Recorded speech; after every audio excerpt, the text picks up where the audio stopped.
ጀግኖች ናችሁ፣ ግን ጀግና መሆናችሁን አታውቁት። ሀገር ያለችው በእናንተ ነው። በዚህ ብርድ በዚህ መከራ እዚህ ተኝታችሁ ኢትዮጵያን ያስቀጥላችሁ ነው።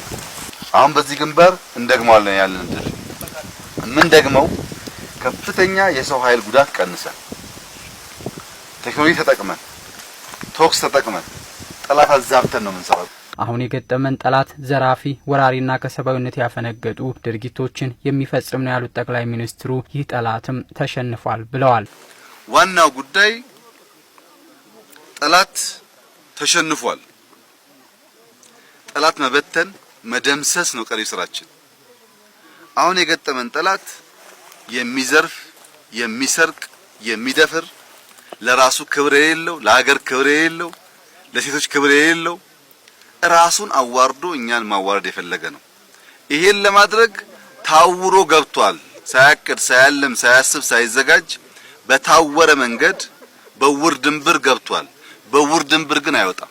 በውር ድንብሩ የገባውን የጠላት ኃይል ለመደምሰስና ጋሸናን በቀናት ውስጥ ነፃ ለማውጣት ሰራዊቱና አመራሩ ዝግጁ ነው ብለዋል ጠቅላይ ሚኒስትሩ። በምስራቅ ያሳከነውን አመርቂ ድል በጋሸና እንደግማለን።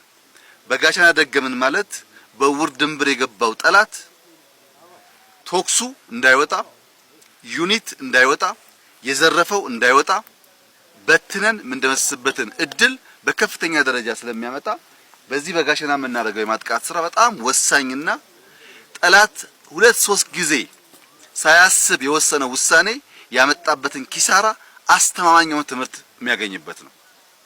ይሄን ለማድረግ እቅድ ጨርሰናል። ሰራዊታችን ዝግጁ ነው። አመራሮቻችን ዝግጁ ናቸው።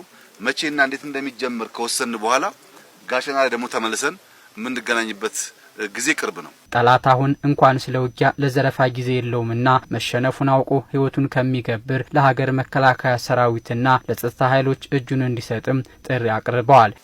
ለጠላት ያለኝ መልእክት ገብተው መልካም ምድሩን የማያውቁ ጦርነቱን የማያውቁ ሰዎች በውር ድንብር እያስፈጁት የትግራይ ወጣት እንደ ቅጠል እየረገፈ ነው። ይህ የትግራይ ወጣት መሸነፉን አውቆ አሁን ባለው ግልጽ ራዕይ በሌለው እቅድ በሌለው መዳረሻውን በማያቅ የውር ድንብር ጉዞ ድል እንደማይመጣ አውቆ እጁን ለሀገር መከላከያ ሰራዊት፣ ለልዩ ኃይሎች፣ ለሚሊሻ፣ ለህዝቡ ከዛሬ ጀምሮ እንዲሰጥ ያ ማድረግ ካልቻለ በሰሞኑ ያየው አላግባብ የመርገፍ ሁኔታ ይቀጥላል ማለት ነው። ሰው እንዳይሞት ስለሚፈለግ እነዚህ ወጣቶች እጃቸውን ይሰጡ። ጦርነቱ እንዳለቀ የዘረፋ ተግባር ባጭር እንደሚቀጭ ተገንዝበው እጃቸውን ይሰጡ። የኢትዮጵያ ፍላጎት ሰላምና ልማትን ማረጋገጥ መሆኑን ያነሱት ዶክተር አብይ አህመድ ተገደን በገባንበት ጦርነት እያለቁ ያሉ የትግራይ ወጣቶች የት እንደደረሱ የትግራይ እናቶች ሊጠይቁ ይገባል ሲሉም አሳስበዋል።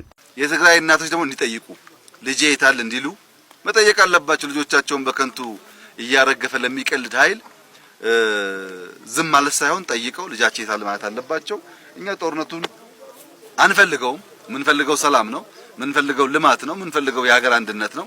ሀገር አፈርሳለሁ፣ እዘርፋለሁ፣ አዋርዳለሁ ብሎ በውር ድንብር የገባውን ጠላት ደግሞ እንበትናለን፣ እንደመስሳለን፣ እናፈርሳለን። የሀገራችንን ክብር እናስጠብቃለን። ለዚህ ይከፈል ማንኛውም መስዋዕትነት መክፈል ዝግጁ ነን።